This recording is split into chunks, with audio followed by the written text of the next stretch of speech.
Saludos, les habla el CPA Rolando López, presidente de la Fundación del Colegio de Contadores Públicos Autorizados de Puerto Rico, y le doy la bienvenida a este podcast, Análisis y Perspectiva. Resulta que ante todas estas situaciones que ocurren, cada cual piensa que tiene una solución. Y es bastante común en Puerto Rico escuchar que la gente diga, para arreglar esto lo que hay que hacer es tal cosa. Pero en el 1997, el Colegio de Contadores Públicos Autorizados decidió tomar cartas en el asunto y creó esta fundación, una entidad sin fines de lucro separada e independiente del colegio, pero unida en propósito, precisamente para estudiar estos fenómenos, de manera que pudiéramos no opinar, sino fundamentar recomendaciones en estudios y análisis. Uno de los estudios más significativos que hizo la Fundación fue precisamente uno de impuesto al consumo. Resultaba que para ese momento el sistema contributivo de Puerto Rico estaba quebrado. Había y se entendía que existía una gran economía subterránea o informal en Puerto Rico, los recaudos no estaban llegando. Pero más que eso, existía un impuesto al consumo general llamado el arbitrio, el que se cobraba a la entrada de los artículos a Puerto Rico. Y siendo una isla, si no se cobraba ese impuesto a la entrada, se perdía la oportunidad. Como ustedes saben, cada vez que se incluye una exención en un impuesto, es una capa de evasión que se añade. Y en este caso, había 32 exenciones en ese impuesto. De manera que la evasión era rampante. De hecho, hubo años en que las importaciones aumentaron 1.2% y los recaudos del arbitrio se redujeron. Entramos entonces en la Fundación a hacer un estudio de un impuesto al consumo de base amplia. Se examinaron dos vertientes, el impuesto de valor añadido o IVA y el impuesto sobre las ventas o sales tax, según se conocía en Estados Unidos. Se evaluaron ambas, se hizo unas recomendaciones y al final del día, por asuntos de transición, se pensó que era conveniente transicionar a un impuesto sobre las ventas. Eso conllevaba consigo una reducción significativa en los impuestos a los ingresos de los individuos, lo cual realmente no ocurrió. No obstante, ahí estuvo el estudio de la Fundación para servir de base a lo que eventualmente se legisló como impuesto de ventas y uso. Las aportaciones no se quedaron ahí. En el 2008 hubo una situación muy particular. El gobierno de Puerto Rico estaba controlado por un partido, el Partido Popular, y la legislatura por otro partido, el Partido Nuevo Progresista. Para esa época, la ley de incentivos expiraba y de ordinario se supone que hubiese una ley sustituta, pero no existía. ¿Quién iba a hacer esta ley?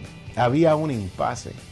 Empresarios lograron persuadir al liderato político del momento para que fuera el sector privado quien presentara un proyecto de ley sustituto del programa de incentivos.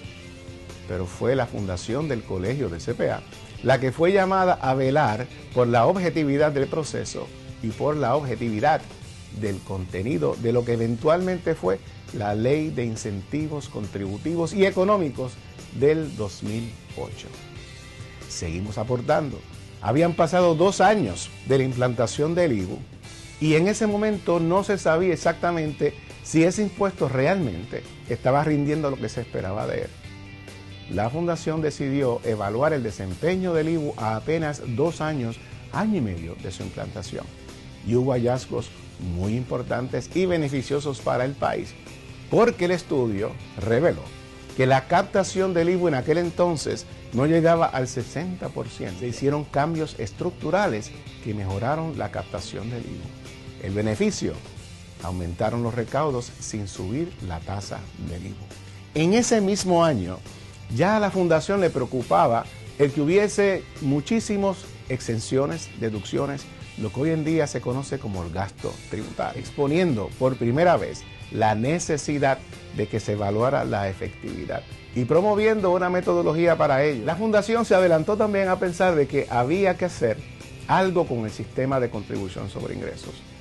Y nos decidimos a estudiarlo y formular unas recomendaciones de reforma para el año 2010, con la coincidencia de que el gobierno de entonces también hizo lo propio. Pero no nos quedamos en el gobierno central.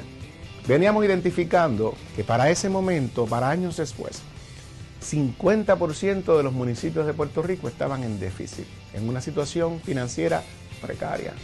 La Fundación tomó la iniciativa e hizo un estudio de la estructura municipal. Hubo unos hallazgos, algunos de los cuales sorprendieron al público. El hecho de que eliminar necesariamente municipios, el hecho de que hubiera 78 municipios en Puerto Rico, como dicen, con 78 asambleas municipales, con 78 directores de finanzas, realmente no era el problema de Puerto Rico. Era la asignación de los servicios y la forma en que estos estaban puestos para administrarse en Puerto Rico. Hallazgos que llevaron a la recomendación de la creación de consorcios, de la creación de entidades municipales, de la afinación de la estructura administrativa que en ese entonces se decía que podía llevar ahorros de hasta 400 millones de dólares. La Fundación ha estado ahí y seguirá estando ahí.